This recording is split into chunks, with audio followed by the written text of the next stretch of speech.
나는 전능하신 아버지 하나님 천재 창조주를 믿습니다. 나는 그의 유일하신 아들 우리 주 예수 그리스도를 믿습니다. 그는 성령으로 잉태되어 동정녀 마리아에게서 나시고 본디오 빌라도에게 고난을 받아 십자가에 못 박혀 죽으시고 장사된 지 사흘 만에 죽은 자 가운데서 다시 살아나셨으며 하늘에 오르시어 전능하신 아버지 하나님 우편에 앉아 계시다가 거기로부터 살아있는 자와 죽은 자를 심판하러 오십니다. 나는 성령을 믿으며 거룩한 공교회와 성도의 교제와 죄를 용서받는 것과 몸의 부활과 영생을 믿습니다. 아멘.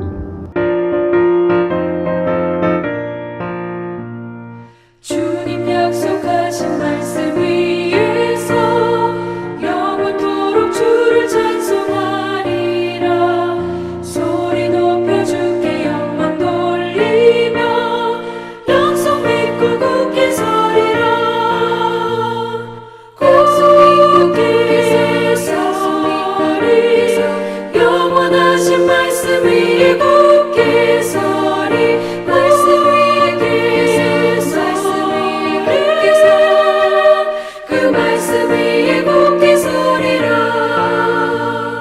주님 약속하신 말씀 위에서 세상 염려 내게 엄습할 때에 용감하게 힘써 싸워 이기며 약속 믿고 굳게 서리라.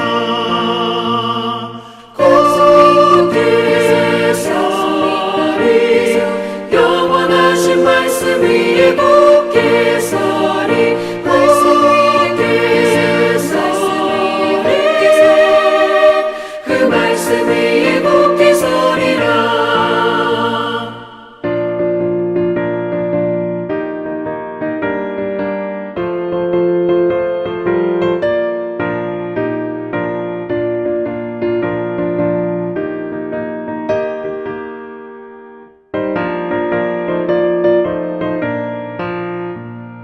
주님 약속하신 말씀 위에서 영원하신 주의 사랑을 믿고 성령으로 힘써 싸워 이기며 약속 믿고 굳게 서리라. 굳게 서리 영원하신 말씀 위에 굳게 서리.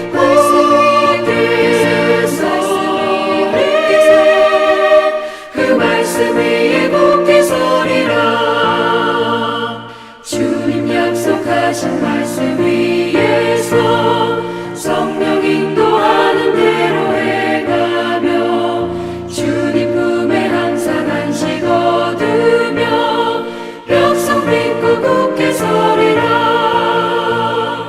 굳게 서리 영원하신 말씀 위에 굳게 서리.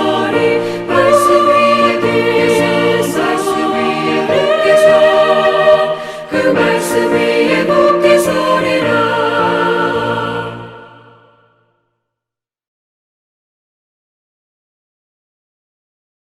사울은 사무엘이 정한 기한대로 이레 동안을 기다렸으나 사무엘이 길갈로 오지 아니하매 백성이 사울에게서 흩어지는지라.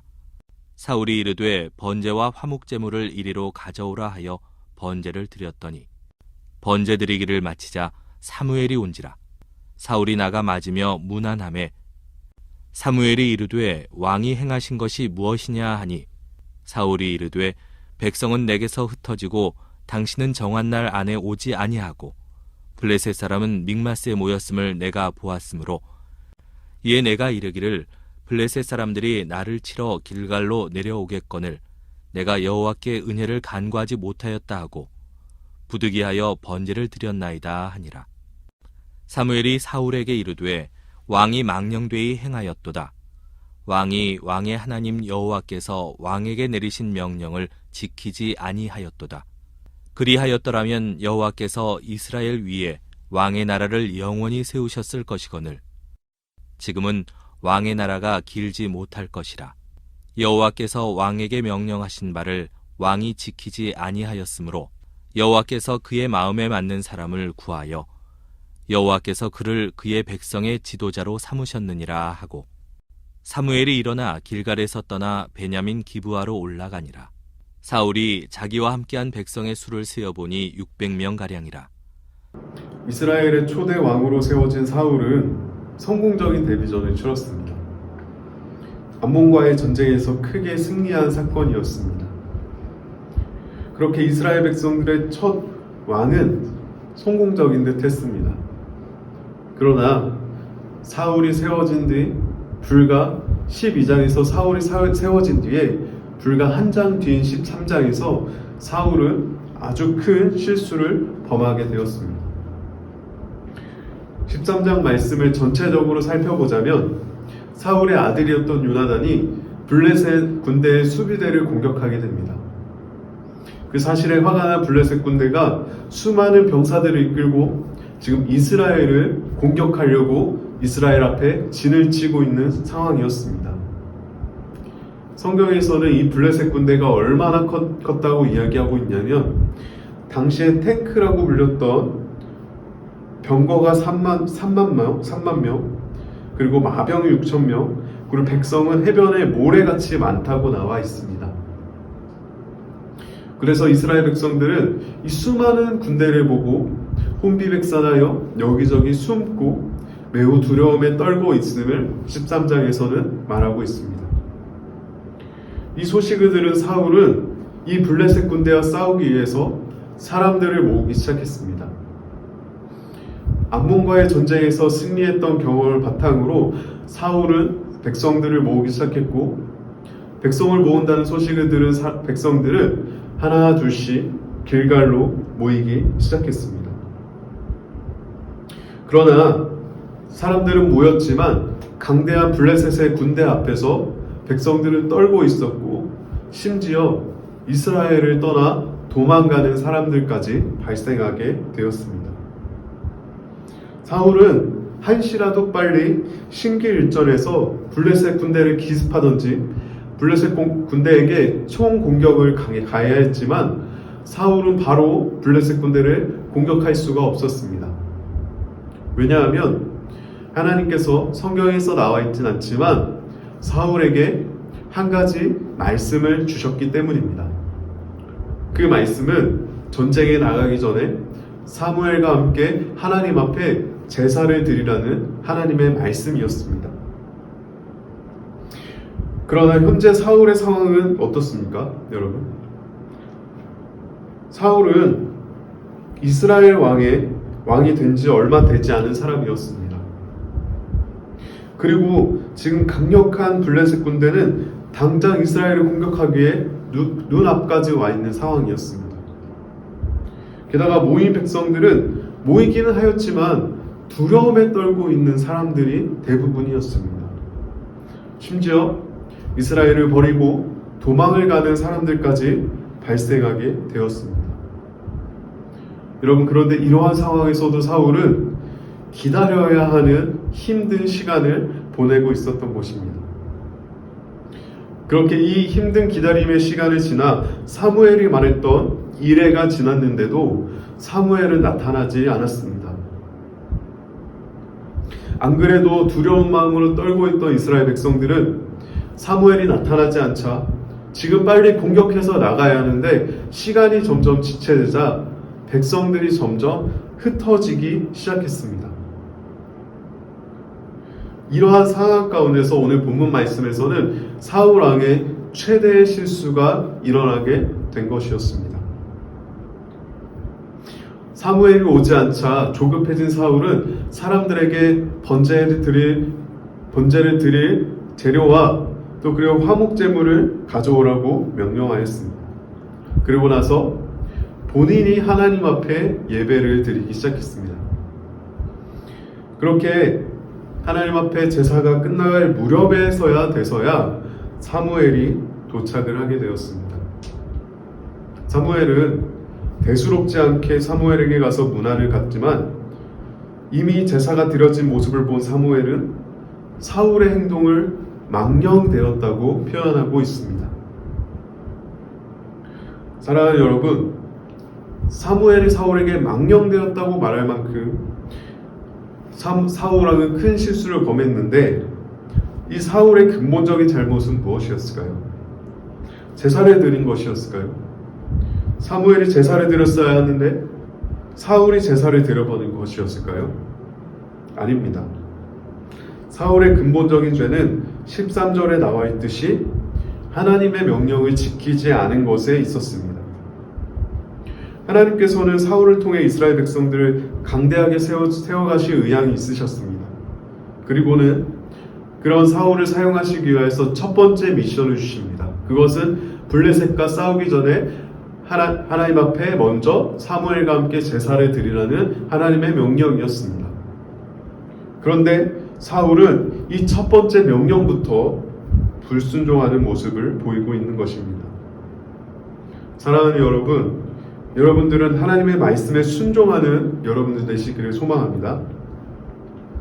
그런데 이러한 사울의 불순종을 잘 살펴보면 솔직히 사울의 불순종이 이해가 가지 않는 것은 아닙니다. 왜냐하면 사울의 상황을 잘 살펴보면 당시에 사울은 왕이 된 지 얼마 되지 않았기 때문에 왕의 입지가 굉장히 불안했던 상태였습니다. 그리고 두 번째는 블레셋 군대가 생각보다 강력했다는 것입니다. 당시에 탱크라고 불렸던 병거가 3만 명이나 있었고 마병이 6천 명이 있었고 그 백성은 수많은 모래와 같다고 말하고 있습니다. 그러한 상황에서 세 번째로 가장 중요했던 것은 한 사람이라도 더 있어야 하는데 백성들이 흩어지기 시작했다는 것입니다. 여러분, 이러한 긴박한 상황에서 우리의 상식적으로 가장 중요한 것은 무엇이었을까요? 바로 한 사람이라도 더 전쟁에 나가는 것이었습니다. 한 사람 한 사람이 굉장히 중요한 상황이었습니다. 사울왕은 사무엘을 이래까지 기다리는 것까지는 괜찮았습니다. 그리고 제사를 드리고 전쟁에 나가는 것까지는 괜찮았습니다. 그런데 문제는 그 사이에 사울이 가장 중요하게 생각했던 병사들이 흩어지기 시작했다는 것입니다. 여러분, 누구라도 이 상황에서 마음이 굉장히 조급하고 불안해하지 않았을까요? 시계를 자꾸 쳐다보면서 사무엘이 언제 오나 조급한 마음으로 기다리지 않았을까요? 사울이 먼저 제사를 드렸던 부분이 충분히 이해가 가는 상황입니다. 그러나 그럼에도 불구하고 성경에서는 뭐라고 말하고 있습니까? 하나님의 명령에 그럼에도 순종해야 한다고 말하고 있습니다. 사랑하는 여러분, 하나님께서는 사울에게뿐만 아니라 우리에게도 마찬가지십니다. 하나님께서는 우리에게 사울과 같은 상황에서도 순종해야 한다고 말씀하십니다. 왜냐하면 우리가 가장 의지하고 있는 것은, 우리 안에 1순위라고 생각하고 있는 것은 우리가 가장 어려울 때 드러나기 때문입니다. 이렇게 어려운 상황 가운데서 순종했던 인물을 떠올리면 가장 먼저 떠오르는 인물이 있습니다. 그 인물은 바로 아브라함입니다. 하나님께서는 100세에 낳은 이삭을 하나님께 제물로 바치라고 말씀하셨습니다. 그래서 아브라함은 하나님의 말씀에 순종해서 이삭을 실제로 제물로 바치기로 마음을 먹었습니다. 여러분, 그런데 하나님께서 이삭을 제물로 바치기로 마음 먹었을 그때에 말씀하셨다면 얼마나 편했을까요? 그때 그만해도 좋다고 말씀하셨다면 얼마나 좋았을까요? 근데 하나님께서는 아브라함이 이삭을 끌고 3일 동안 걸을 때에도, 이삭을 데리고 산에 오를 때에도, 번제단에 눕힐 때까지도, 이삭에게 칼을 들을 때까지도 하나님은 말씀하시지 않으셨습니다. 하나님께서는 이삭에게 칼이 들어가기 직전 말씀하셨습니다. 우리는 언제든지 순종할 수 있겠노라고 죽기까지 순종하겠다고 말을 합니다. 그러나 우리에게 이 사울과 같은 상황이 온다면, 이 아브라함과 같은 상황이 온다면 우리는 과연 순종할 수 있을까요? 우리에게 있어서 백성이 흩어지는 것 같은, 한 사람 한 사람이 중요한데 백성이 흩어지는 모습을 보는 것과 같은 상황이 온다면 우리는 인내하며 순종할 수 있을까요? 내 자식을 3일 동안 제물로 바치기 위해서 끌고 가면서 산에 오르면서 칼을 꺼내면서 그리고 칼로 찌르는 그 순간까지도 우리는 그런 상황이 우리에게 만약 찾아온다면 우리는 과연 하나님 앞에 순종할 수 있을까요? 정답은 글쎄요입니다.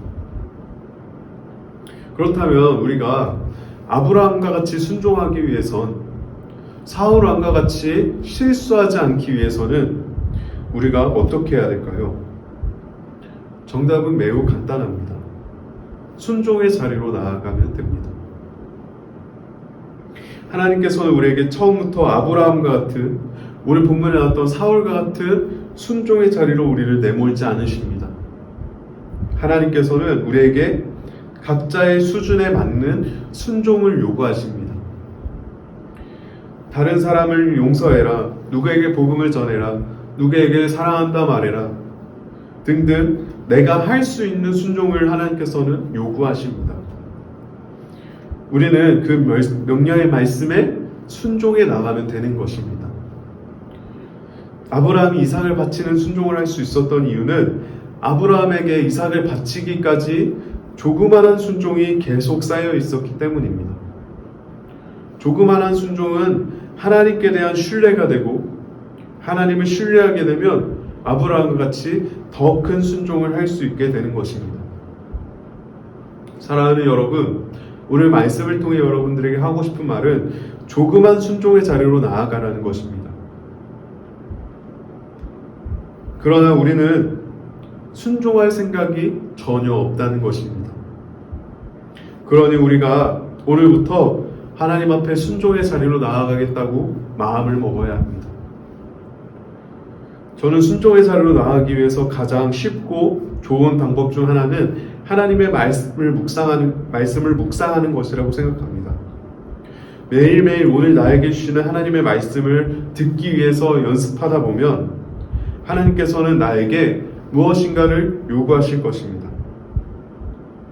내가 할 수 있는 작은 것부터 하나님 앞에 듣기 위해 노력하고, 하나님께서 나에게 말씀하셨을 때 그 작은 것부터 순종하며 나아갈 때 우리는 아브라함과 같은 더 큰 순종의 자리로 나아갈 수 있다는 것입니다. 사랑하는 여러분, 혹시 여러분은 지금 백성이 흩어지는 것에 집중하고 계시지는 않습니까? 내 삶에서 하나님보다 더 중요한 것 때문에 오히려 하나님의 말씀의 자리를 놓치고 계시지는 않습니까? 사랑하는 여러분, 이 어려운 시기에 우리는 주님의 말씀을 붙잡아야 합니다. 백성이 흩어지는 것에 우리의 눈을 두어서는 안 됩니다. 나의 경제적인 어려움에, 상황적인 어려움에, 관계적인 어려움에, 또 여러 가지 내가 더 하나님보다 더 사랑하는 것들에 우리는 눈을 두어서는 안 됩니다. 우리가 붙잡아야 할 것은 오직 주님의 말씀이고 그 하나님의 말씀에 순종해야 한다는 것입니다. 사랑하는 여러분들은 오늘 이 새벽 하나님 앞에 간절히 기도함으로 말씀에 순종하는 논산성결교회 성도님들 되시기를 소망합니다. 이 시간 함께 기도하시겠습니다. 하나님, 백성이 흩어지는 것에 집중하는 자가 아닌 하나님 말씀에 집중하는 자가 되게 하여 주시옵소서. 하나님보다 의지하고 있었던 것이 있었다면 내려놓게 해주시고 하나님을 가장 의지하는 하나님께 순종하는 자리로 나아가게 해 주시옵소서. 우리 들은 말씀 가지고 함께 기도하시겠습니다.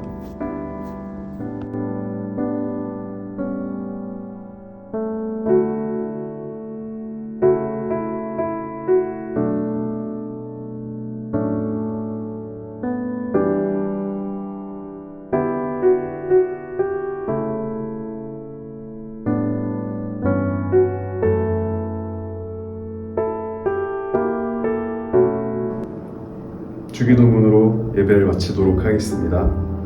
하늘에 계신 우리 아버지의 이름을 거룩하게 하시며 아버지의 나라가 오게 하시며 아버지의 뜻이 하늘에서와 같이 땅에서도 이루어지게 하소서. 오늘 우리에게 일용할 양식을 주시고 우리가 우리에게 잘못한 사람을 용서하여 준 것 같이 우리 죄를 용서하여 주시고 우리를 시험에 빠지지 않게 하시고 악에서 구하소서. 나라와 권능과 영광이 영원히 아버지의 것입니다. 아멘. 이 시간 가지고 나오신 개인적인 기도 제목 가지고 자유롭게 기도하시겠습니다.